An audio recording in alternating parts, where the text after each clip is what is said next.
Hello, everyone. My name is Alana Shanahan, and I serve as the Vice Provost for Student Affairs at Johns Hopkins University. And I'm excited to welcome you to our Family Weekend Coffee with the President event. I'm delighted to have Johns Hopkins President Ronald Daniels with us here this morning. Since arriving in 2009, President Daniels has focused his leadership on several key areas: enhancing student access, strengthening interdisciplinary collaboration in research and education, deepening engagement with the City of Baltimore, and supporting economic and social innovation. He's a firm believer in the transformational impact of higher education on individuals and on our society, and has made it his mission to ensure that our students are able to pursue their academic and personal aspirations built on the foundation of a Hopkins education. But I think he can introduce the true magic of this place and its great people to you better than I can. Hi, I'm Ron Daniels, president of Johns Hopkins University. Just over a century ago, in the fall, our campuses looked and sounded a lot like they do today. Quieter, different. A deadly pandemic had forced our university to send students home and change the way it operated.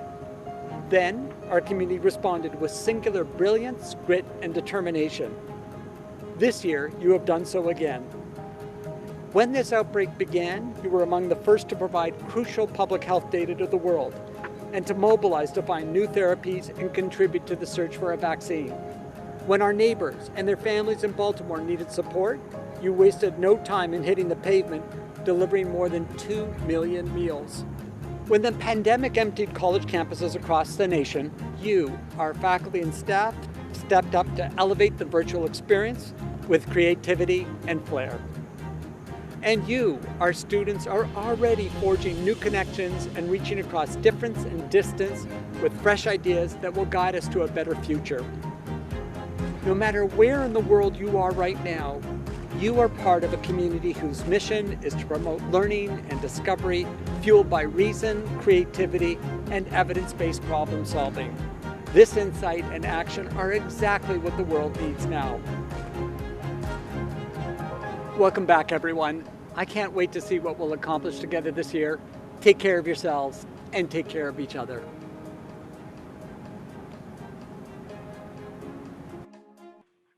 Good morning, everyone, or should I say after evening. I'm delighted to be able to join you, and it bears repeating how truly sorry I am that we can't be together in person on Homewood campus right now.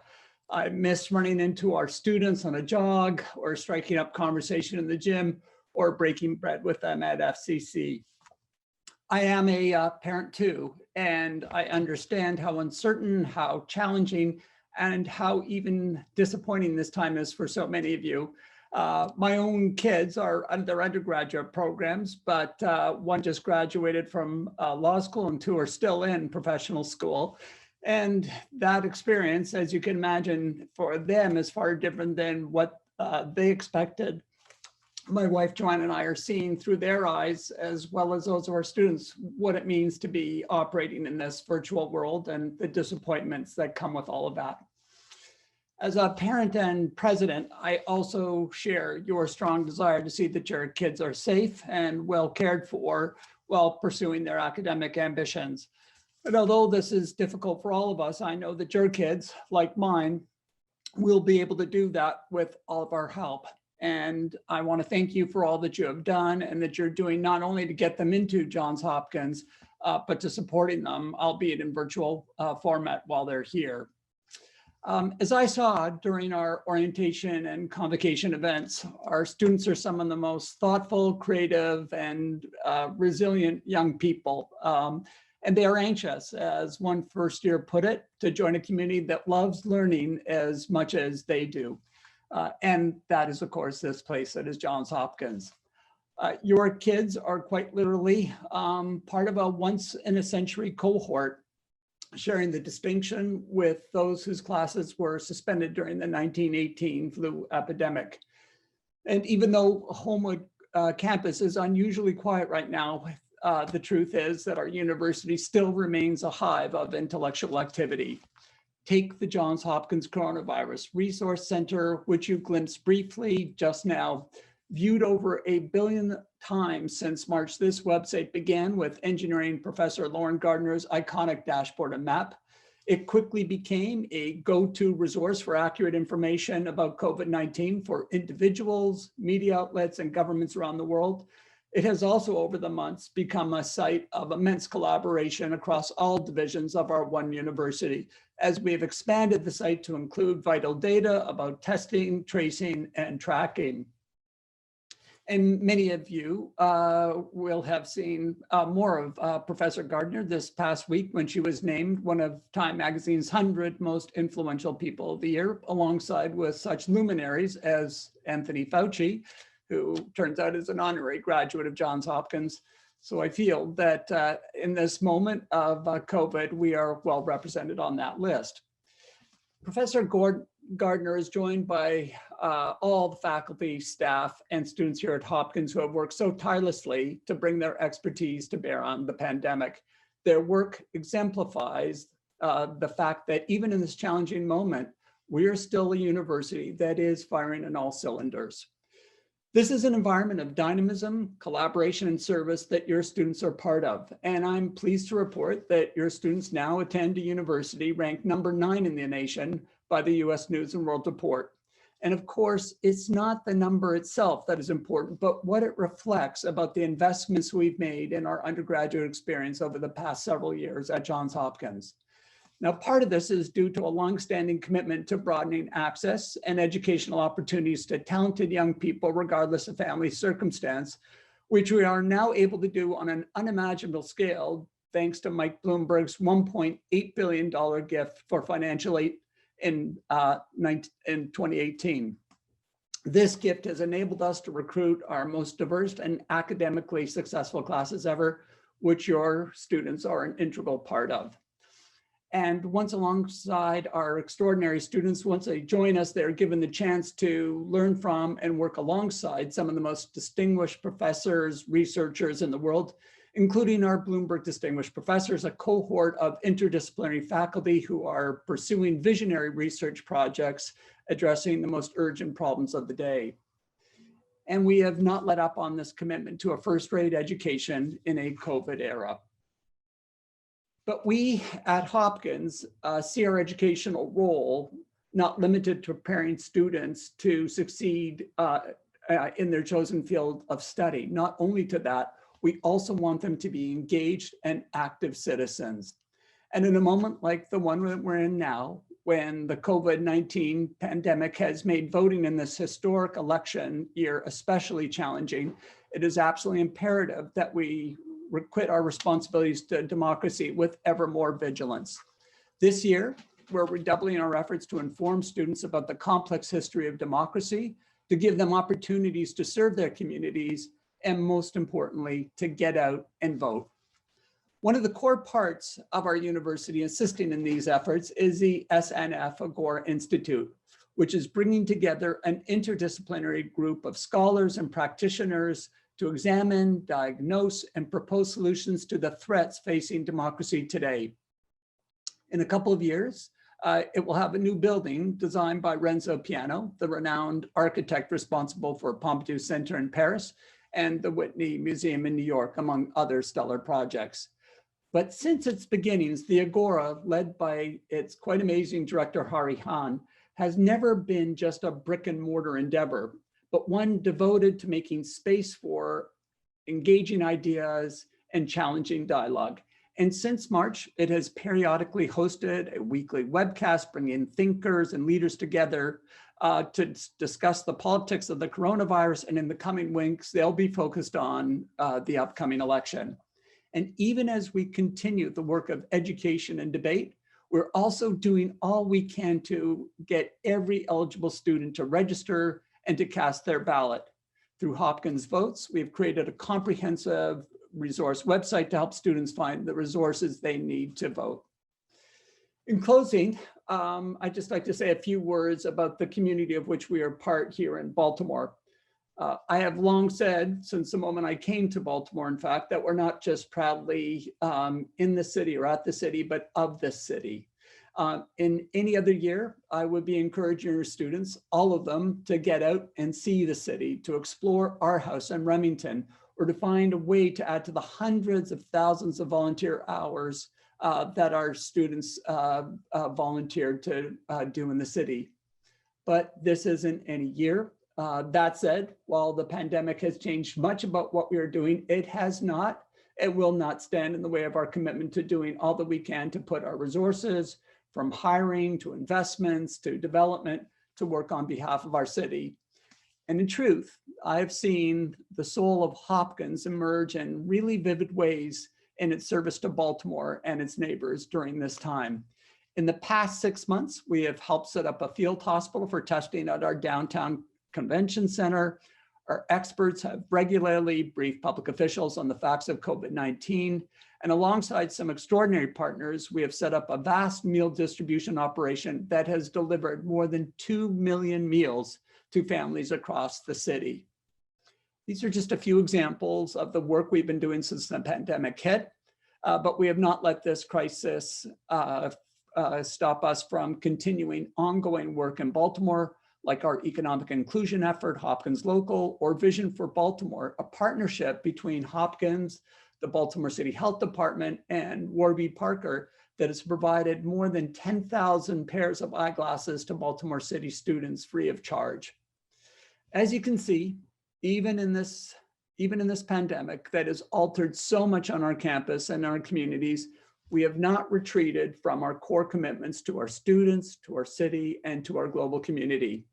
We continue to be a place with faculty devoted not only to delivering a world-class education, but to helping our world and our local communities flourish. Let me wrap up here because I know that there's a lot of questions from all of you to address. I'm fortunate to be joined today by a group of leaders from across the institution who will be able to help me in speaking to many of the specific concerns you have. And I'll turn it back to Alana to facilitate introductions and to kick off the conversation with some questions. Again, thank you for your commitment to this community. Thanks for being here this morning with all of us, and look forward to being able to welcome you on campus in person, I hope, in the not too distant future. Alana. Thank you so much, President Daniels. So now I'd like to take a few moments to introduce our guests and panelists this morning. We have a wonderful slate lined up to help us navigate any questions you may have. So let's start with our introductions. Connor. Good morning, I'm Connor Scott. I'm the interim vice president for Johns Hopkins Security for both the university and the health system.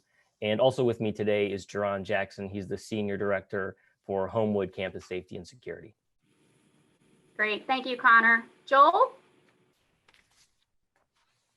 Good morning. My name is Joel Schulbach. I'm a professor of biology in the Krieger School and also the Vice Dean for Undergraduate Education, also in the Krieger School. Wonderful, thanks, Joel. Katrina? Good morning, everyone. I'm excited to be with you this morning virtually. My name is Katrina Caldwell, and I'm the Vice Provost for Diversity and Inclusion and Chief Diversity Officer at Hopkins. Thanks, Katrina. Kevin? Good morning, everyone. I'm Kevin Schallenberger, and I'm the Vice Provost for Student Health and Wellbeing. Excited to be with you this morning. I oversee our primary care, mental health, wellbeing, and disability services programs.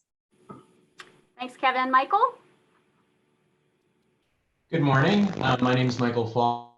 I'm the Vice Dean for Undergraduate Education in the Whiting School of Engineering. Thanks, Michael. Smita?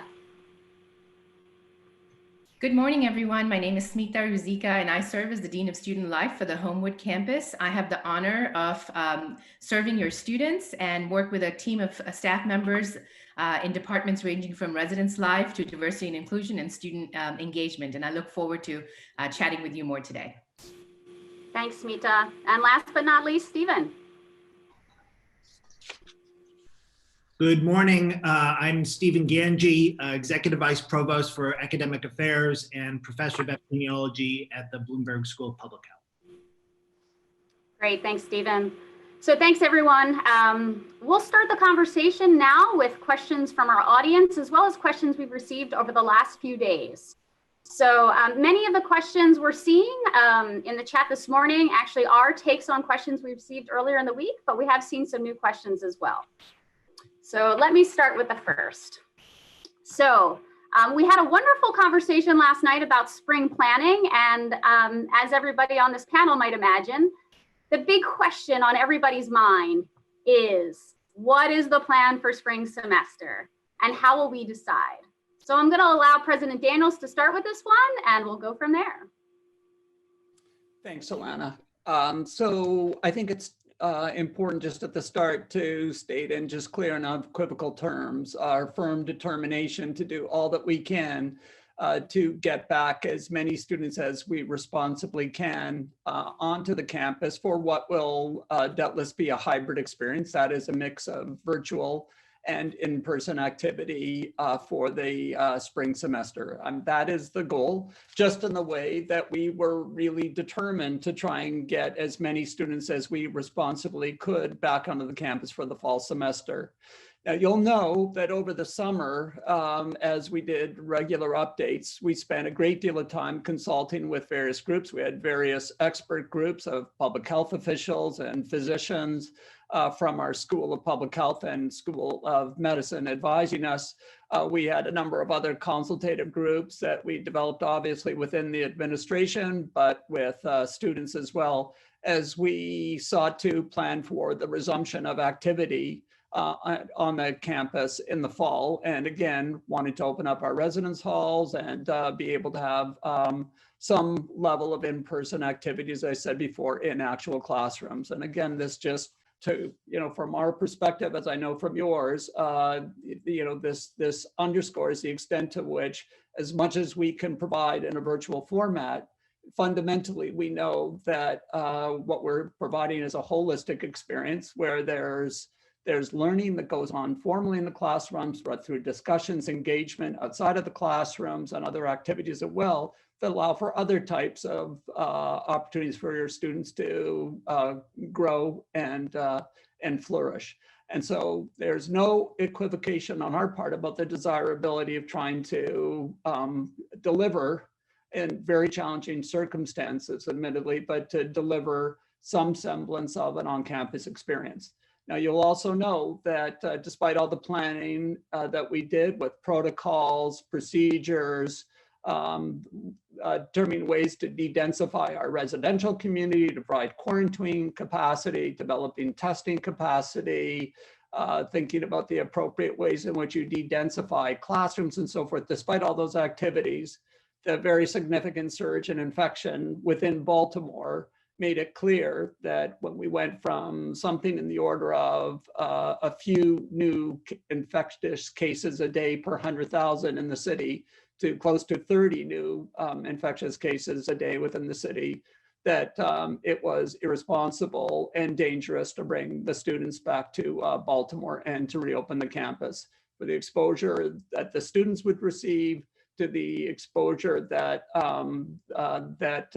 they would bring to faculty, staff on the campus. So for all those reasons, that became a clear case. Now, having said that, as we think about the resumption for the spring term, it's clear that we've been able to benefit from a lot of experience that other institutions have had during this time in how to do this well. And then, of course, there are institutions that have done it less well. And again, no lack of good faith or commitment by any institution. Everyone's really working hard at this. And this is very difficult in terms of managing the COVID infection. But what we're seeing is that, that there is, based on experience with resuming activities, there are now a clear set of best practices that are emerging.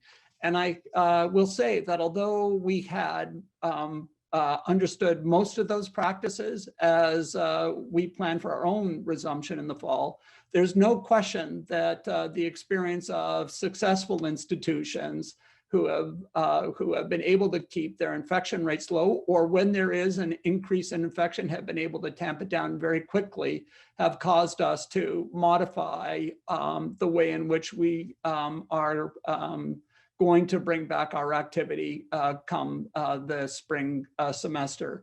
And so again, this is I think a really important area where we're obviously focused on watching infection rates and patterns within the city and around our campuses, but at the same time, we're learning as much as we can from our peer institutions as to what we can do well, as to how we do this well. And I will say that that the two things that are really coming to the fore as critical to the efforts to do this successfully appear to be massive and frequent testing and quick and vigorous quarantining when you see an increase in infections. So so in both of those domains, as we prepare for spring resumption,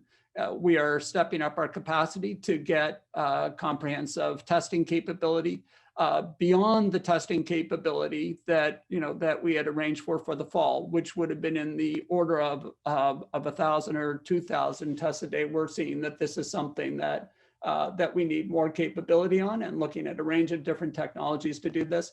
And at the same time, looking to increase our capacity for effective quarantining and support for students when infected. So, so again, how many students we can bring back and the prioritization of the students that we want to bring back will very much be something that we work on over the next month or so. And it's my goal to be able to communicate to you all in fairly clear terms by Thanksgiving what the plan looks like. And I should say that in making that determination, we will also reach out to your students to see what their interests are during this this period, so that we can understand how many students will want to take advantage of the opportunity to come back to campus should it be available. Great, thanks, President Daniels. Stephen, anything you would add before we move to the next question? The only thing I would add is, as President Daniels said, we're learning from peers. We also aren't completely closed. We have our research labs that are working, protocols in place that are working tremendously well at preventing infection in our spaces. And so I think that provides a sense that the protections that we have put in place, that I think are fully in line with CDC recommendations and in line with what our peers are doing, are effective. We have not had any transmission in our lab settings. We're in close contact with our peers who have also said they have not seen transmission in their labs or in their classroom settings when set up using the same policies and procedures that we have. So we are hopeful that this will continue, but I think it provides a great deal of reassurance that the plans that we had initially prepared for fall and are refining for spring will be effective and allow us to bring students back. Great, thanks, Stephen. So our next question. We know that obviously this has been an incredibly stressful time and painful time for our nation as we're grappling with both the pandemic as well as renewed racial injustice and violence. The question for the group, and we'll start with President Daniels, how is Hopkins responding and how are we supporting our students of color, particularly our Black and Brown students at this time? Thanks, Alana, and thanks to the folks who raised this question. I know that many of our parents and students have seen my messages to the community earlier this year. And although the weeks have passed, I come to this moment, as I know many of you do, even more so with a feeling of profound anguish and anger about the moment in which we're living and the unending and repeated violence that is being levied against Black people in our communities and communities across the country. Sadly, we began this summer talking about George Floyd and Breonna Taylor and closed it by adding Jacob Blake's name to the list of people who have been victims of this violence.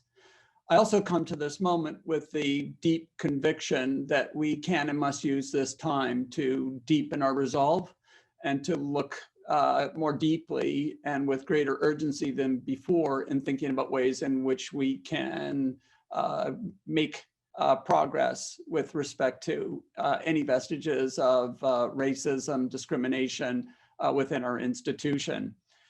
And I think that we have to be in a moment when we balance listening with action and need to offer support and to take the concrete steps that will affect systemic long-term rather than merely episodic change. To that end, we're starting from a strong foundation, which is our JHU Roadmap on Diversity and Inclusion that we launched in 2016. And that has given us a comprehensive framework that is designed to essentially ensure a high level of accountability for the institution to this agenda. Under the roadmap, we've created and used regular reporting mechanisms such as our composition reports for faculty, staff, and graduate students, and have made regular roadmap progress reports available to the community. Including those that came out this summer to shape our decision-making. And here, what is clear is that we're making demonstrable progress on virtually all of the measures that we sent out. And we have an especially compelling story to tell about what has happened to undergraduate student diversity at Johns Hopkins. We've seen a remarkable shift of our incoming class, increasing from 14.9% to 32.5% in 10 years of underrepresented minorities. And we've increased from 11.1% to 19.1% Pell students, again, in the same 10-year period. This is really significant change for any institution. And again, it reflects the hard work of a number of people across the institution to make these changes a reality. And I think it's clear that these efforts were aided by our commitment to becoming need blind in admissions, something that I committed to in my inauguration when I first came to Johns Hopkins, and we now are able to do in perpetuity, again, by virtue of the extraordinary gift from Mike Bloomberg a few years ago, which was, of course, the largest gift ever for higher education in the country. And as I think about what you're trying to do in these moments as to how you make sure that the institution as a whole progresses, I think it's important to ensure that this is not just something that is owned by me alone, although I'm clearly as president responsible for the efforts, but that there's lots of shared responsibility and commitment across the institution. And in particular, one of the things that we have done quite intentionally is as we develop this roadmap effort is to treat it as a core accountability document between the leadership of the university and its board of trustees. The board of trustees several years ago adopted the roadmap as a comprehensive statement of accountability, program of accountability, and they hold me and the academic leaders throughout the university accountable to it. And again, I think that's something that differs from the way in which other institutions are approaching this issue, and in truth, the way in which we approached it in the past. Now, despite these efforts, we recognize there's a need to do more, and we've launched an array of different efforts, including developing a new 5-year plan that will be a successor to the roadmap we developed 4 years ago, and basically trying to see in a systematic way what worked, what didn't, and what we can do more of, where we should shift direction and take a different approach. We have launched a scholarly initiative to understand and interrogate the university's past history and the health system's past history with dealing with race, and to see not only with race, but other forms of discrimination, and to understand the lessons from that experience. We have a committee that is underway that is developing principles and a process for re-examining the naming of buildings and programs across Johns Hopkins, which is about to convene. And finally, we're doing a fair amount of work in updating, enhancing our various training programs and awareness programs so that, again, we can ensure that people have a clear appreciation across the community of the ways in which we bring the best out in each other. And from my perspective, we know, and a number of people have said, that this could be, but only could be, a watershed moment in the history of the country if institutions like ours take advantage of this moment to seize on the prominence of these issues and to try and double down on hard work. And again, a key feature of this is to ensure that it's not just one shot, that there's not just a spasm of activity and then we walk away from it, but that we really develop sustainable commitment to and progress on these issues. Great, thanks, President Daniel. I don't know if Katrina and Smith want to jump in on this as well to elaborate on anything I've said.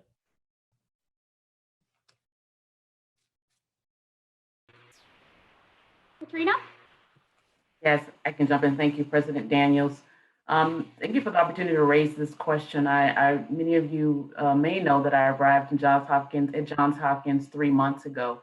And as an institution, we could have taken a position of holding off and waiting to review the roadmap. And the leadership here made the, I think, smart and very progressive decision to move the roadmap conversation forward. And given this moment, as President Daniel shared, that it has the potential to be the watershed moment that it has, I think taking on an effort to look at issues like student success, which is key to the roadmap, key to the progress that we've made, looking at our faculty and faculty diversity, looking at our relationship with our community. So all the things that I know that you as parents and family care a lot deeply about, the institution is putting a stake in the ground saying that we also care about those. And we want to move this effort forward in the way that President Daniels talked about, with clear transparency and accountability, so that we can be a part of making real that possibility of a watershed moment. Thanks, Katrina. Smita, anything to add? Yes, thank you for the opportunity to add to this question. I think really quickly, I will offer some examples of initiatives and programs that are really meant for many of our undergraduate students here at the Homewood campus. And I want to start with actually recognizing the great work of our student organization leaders in this past year, especially during the summer. I think as a result of the pandemic and our students being home and not being able to do a lot of things they do traditionally during the summer, they really seized that opportunity to create powerful coalition building strategies across student organizations, and really raise the question of how do we as student leaders really amplify the voices of our Black and Brown peers, and how do we support them? And so just a couple of examples: our newsletter, which is our student newspaper, created a diversity and inclusion initiative that is really looking at their own practices of how are they doing more inclusive reporting and storytelling. Our student government has had specific bodies that have looked at inclusion issues, but they created a Black caucus group and have strengthened their relationship with our Multicultural Leadership Council. On our front, we have really refined many of our trainings around inclusion and diversity this past summer and fall to focus on anti-racism work, which is a call that our students made, as well as our community members. So key leadership positions such as resident assistants, first-year mentors, this past summer went through really more extensive training around inclusion and belonging and anti-racism work. And finally, we've strengthened our mentoring programs and really looking to create more cohort-based mentoring programs on the pillars of community building, academic success, and educating the community. So thank you. Thanks, Smita. So another question that's coming through in the chat deals with the well-being and mental health of our students. And I have to say that obviously we're concerned about all of our students. I know I have a soft spot in my heart, particularly for our first year students who really, given the challenges of the pandemic, have really had likely a challenging end to their senior year as well as a challenging start to their college experience. So I'd like to take a few minutes, and President Daniels, feel free to start just talking about how Hopkins is supporting the mental health and well-being of our student population. Again, Alana, thank you. Thanks for the question. And look, support for our students' health and well-being is obviously a priority for us, and challenge, of course, obviously, by the distributed virtual world in which we're operating. And the mental health piece is, we know, a critical part of overall well-being, and know that even in normal times, the transition to college is a challenging one for a number of our students, and really raises all sorts of anxieties, insecurities, and so forth that require support. And of course, in this setting where you have a pandemic floating around that's placing enormous stress on families, economic stress, health stress, and so forth, it just adds to the mix. So given the commitment that we have long had to health and well-being, one of the things that we decided to do a few years ago was to create a new position at Hopkins, which is essentially focus single-mindedly on student health and well-being. And we recruited Kevin Schollenberger, who's going to speak in just a few seconds on these issues, into that position. But the fact that we have Kevin, whose remit is to do nothing other than to focus on the health and well-being piece, and in particular to have particular specific sensitivities to the mental health component of that, I think is critical for us. And I think that, Kevin, given that you and your team have worked to expand our capabilities well before COVID, but even in the course of COVID, have thought about new ways in which we can support, touch, and engage students during this time. It might be good if I turn the podium over to you so you can talk a little more about those issues. Great. Thank you, Ron. And yes, we recognize that this can be a stressful time for our students, especially for our first year students. And we have made a number of enhancements to our programs and services. Although I want to first just highlight that our counseling center, or health center, or well-being office continue to be open and available to your students, either by phone call consults or by virtual consults. So I do encourage them to continue to use those services. But I did want to highlight a couple of new programs, and all of these are on our website, wellness.jhu.edu. But a few that I would like to highlight is we partnered with Timely MD, which is a telehealth platform that students can use. And there are two services to that. One is a Talk Now service, where a student can call 24 hours, 7 days a week to talk to a health professional about anything that they want to talk about. And this is open to anyone within the US and internationally. And we also have scheduled mental health telehealth counseling services, where they, again, can call and set up a teletherapy session with someone in their state. And so over 600 students have already taken advantage of that service. And so please know that's available to you. A service that we've had now for a few years, but we've seen a real uptick in usage since the pandemic, is our Calm app. It's probably one of our most popular services. It has great techniques in meditation. Probably one of the most used parts of that service is our sleep stories and sleep sounds. We have over 16,000 faculty, staff, and students who are using that service. And then we have a range of things that we have done virtually, such as daily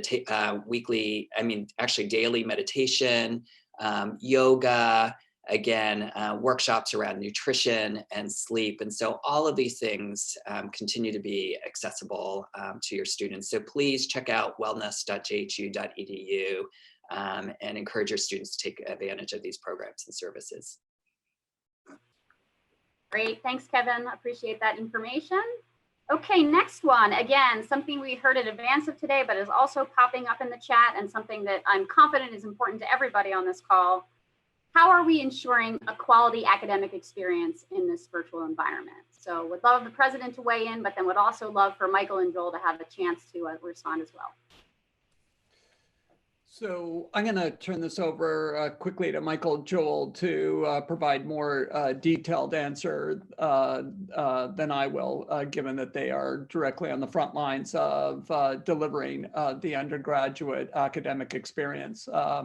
But only to say that obviously, even as we were thinking about and working hard on the protocols, plans, processes for resumption of on-campus activity in the fall, we were still very much aware that a significant portion of our academic program would continue to be provided online. And so it's in that context that we spent some time early on in the spring anticipating that reality and said, well, what can we do differently in the fall with more time than we had in last spring when we had to turn on a dime and go virtual? We know that, of course, that the Zoom platform, that is just the technological platform, would continue to be the principal way in which, format in which we provided online education.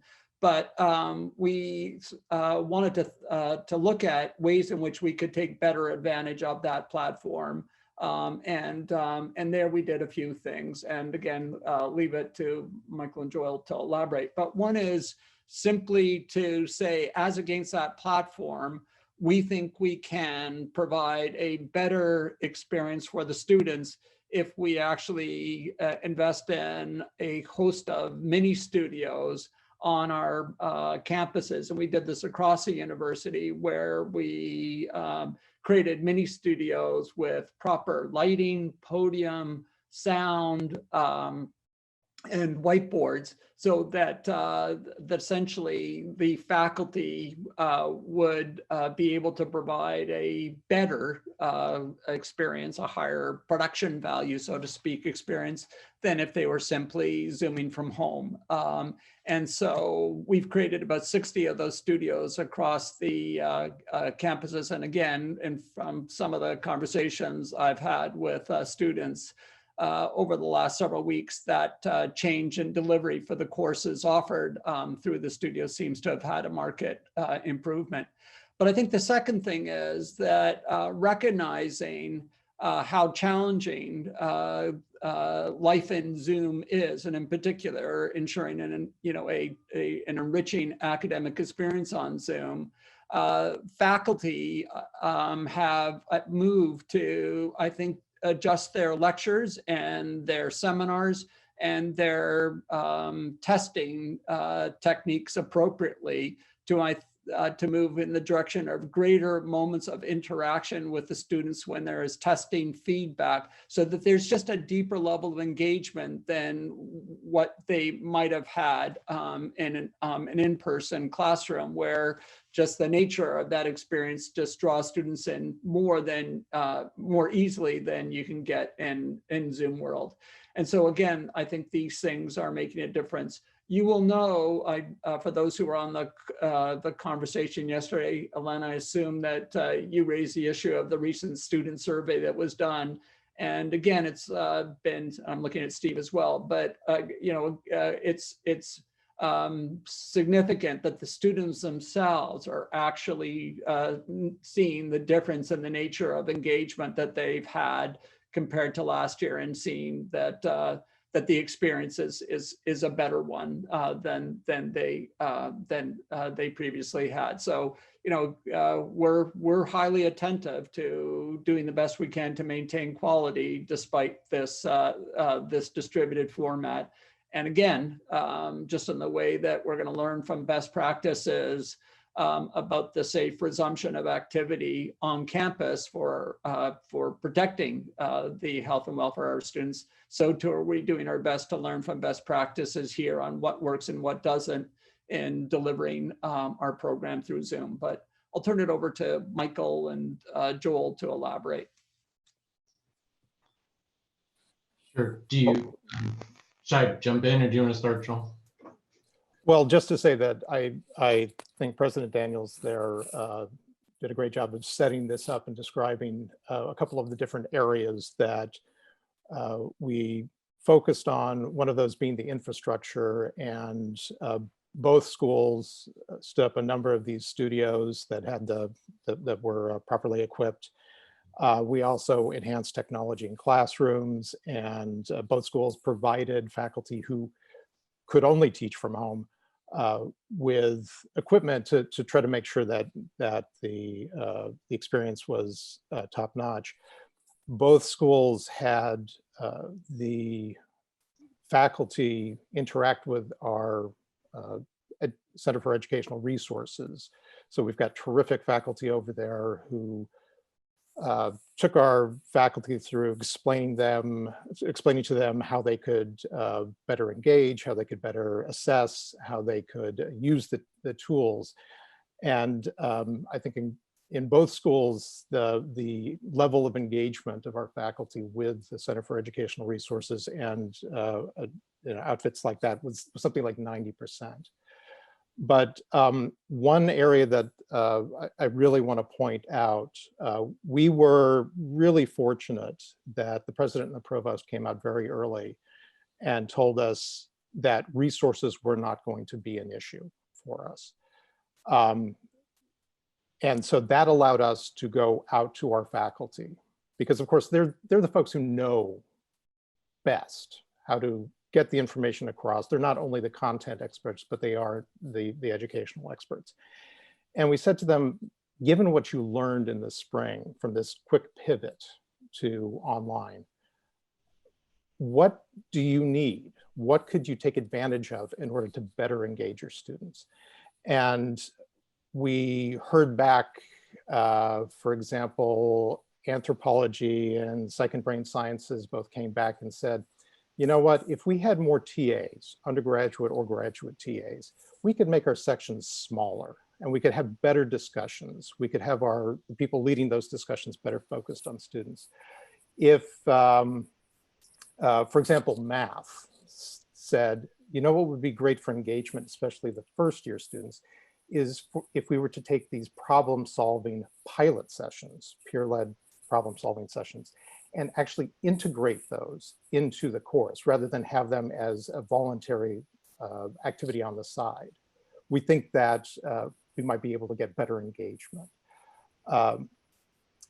And so and film and media studies, they said, listen, we've got this platform, it's a little spendy, but we really think it's going to be advantageous to have access to it. And because we had the backing from Garland Hall, from the president and the provost, we were able to help with the acquisition of all of these things. And I think with that focus, with that extra step, I think that is one of the reasons why the level of engagement, as was mentioned, coming through this survey, that the students feel that they have better access to and are more engaged with the faculty members. I think that reflects not only the support from Central, but the commitment and the immense amount of work that our faculty did over the summer in order to prepare. I'll turn it over to Michael if he wants to. Sure. Yeah, I think one of the things that we've been able to leverage in order to make sure that this experience is positive for students. And I don't know if my video seems to be doing strange things today. I apologize for that. has been the fact that we have a very significant online education program in engineering in particular for master's students. And so we were able to draw on the expertise in that group in order to train our undergraduate faculty to be able to make best use of the online educational platform. In addition, I know I've talked to faculty about the ways that they're adapting online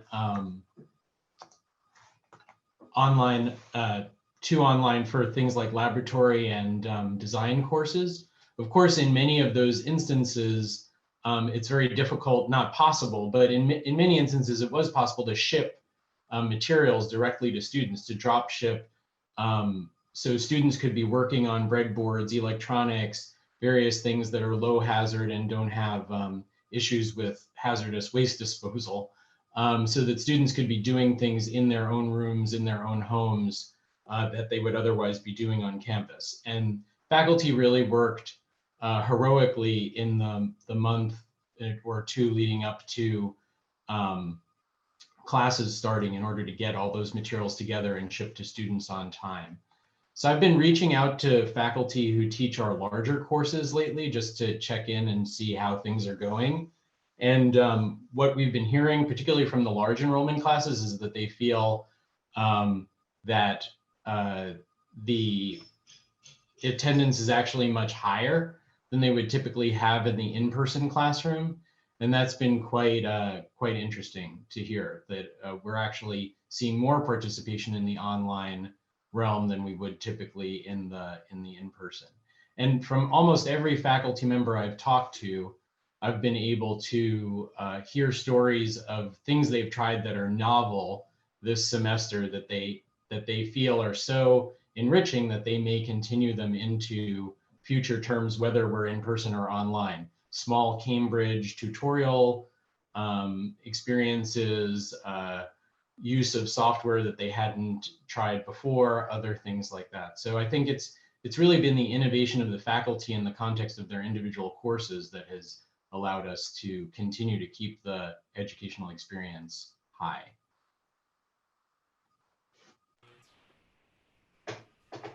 Great, thanks, Michael. Appreciate it. Another thing that's popping up, we're running out of time here, but I do want to cover social connections for our students, particularly our undergraduates. So I'm hopeful that Smita could spend a few minutes chatting about how we're helping to foster social connections. Absolutely. I could spend an hour talking about it, but I know we have a very short You amount. have about 4 minutes. Okay, thank you. And I know Alana will keep me in check, but all that to say, I think I want to really highlight a few key things that you should know as parent and family members, and certainly, pass this on to your students if they're not aware. We were really excited about launching a new software and student engagement platform, which is part of our Hopkins group platform. And if there's one thing in terms of social connection that I would want you to know is that this platform is a great way for our students to get connected with student organizations. We have over 400 plus student organizations. It's also a great way to see what's happening on campus because of its event calendar and daily event reminders.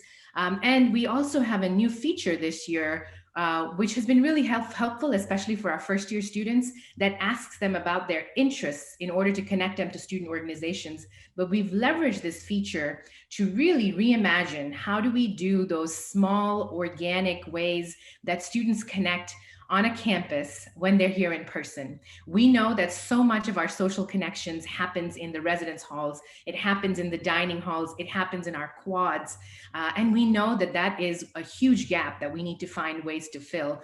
So, I have a talented team of colleagues who are much more tech savvy than I am. And so they have found some great platforms to engage our students in.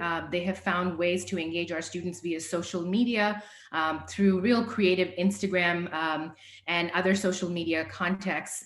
But we've used that sort of connection feature to create small cohort group connections around things that students are excited about. The other thing that was really important for us to think about is that in this time where there is so much uncertainty, we wanted to find ways to create certainty when it came to programming in some ways. And so we have weekly programs that our students know happen Wednesday night or Thursday night. For example, we have Wednesday night trivia. We do movie nights on certain nights of the week. And so we've tried to create routine programming. We've tried to create small organic ways for students to gather. And then we've also thought about our large tradition building programming. And so this year, during the first week of classes, we launched a new tradition called Hopapalooza. Really, it was a way for students to drop into a lot of different events and get connected socially. I will say we continue to sort of informally poll our students to find out what's working, what's not. I'm sure you all are also experiencing some of the Zoom fatigue that our students tell us about as you sit all day, probably on Zoom for meetings and conferences. And so we're mindful about not over programming, but really being intentional in our programming and continuing to ask the question of how do students really need to connect? I know my time is limited, but like I said, I can talk about this for a long time. So I invite you to reach out to me and I'm happy to answer more questions. Great, thanks, Smita. So we've unfortunately run out of time, and I promised to give our president the last word. Before I hand it over to him, I do want to make a quick comment on behalf of Connor. I do want families to understand that security on our campus and in the surrounding region, for those of you who have students living in Charles Village, has remained at our pre-COVID levels. So even though the number of faculty and staff on campus and the number of students living in residence is obviously significantly lower, I did want to assure you before turning it over to Ron that that security presence remains the same as it did prior to the challenges of the pandemic. So Ron, over to you to wrap us up. So look, I just want to thank all my colleagues for their participation on this call. Alana, thanks for shepherding us through this conversation. Of course, to all the folks on the call, thanks for being part of the community and for being here this morning. Let me just again end up where I started earlier today. And that is, I know that this is, for all of us, distinctly a second best world. This is not the way that we want to run a university. This is not the way that we want to run an undergraduate program. But of course, the fact that we are confronting a very devastating international pandemic that has taken far too many lives is a sober backdrop to the decision making that we have to make. And so we're going to do everything that we can to draw on best practices and to ensure that we can restart in spring with some level of on-campus activity. But the critical thing is that we will do so in a way that is safe and responsible and that ensures the safety and health of your students, but also the staff and faculty who we're going to need to come back onto campus and to be able to support the resumption of life on the campus. And that's the foundation of all of this. And so we hope and pray we're going to be able to do this. But again, just on a more sober note, we continue to be reminded by the folks at our Bloomberg School of Public Health that, again, one looks at international pandemics of past, and in particular, the lessons from the 1918 pandemic. This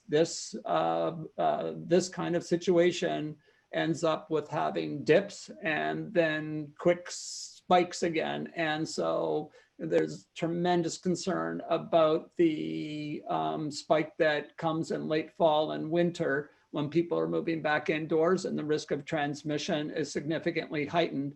And so it's just in that context that we're going to only reopen if we know that we can do this responsibly. And so that's the key. And in the meantime, we're going to do everything we can to enhance the quality of the Zoom experience, to find ways to connect and challenge your students in a host of different ways, not just in the academic sphere, but at the core, any decision to reopen ultimately must be based on the idea that we can keep everyone healthy and manage the spikes in infection, which tend to happen when you bring a lot of students back together, manage them quickly and effectively. So that's the foundation here. And with that, we're really hopeful we can pull this off, and we'll do everything we can to do that. Thank you all for being here this morning. And again, if you have questions, concerns, ideas, reactions, please share them with us. We're here for you and anxious to be as responsive as we can in this moment.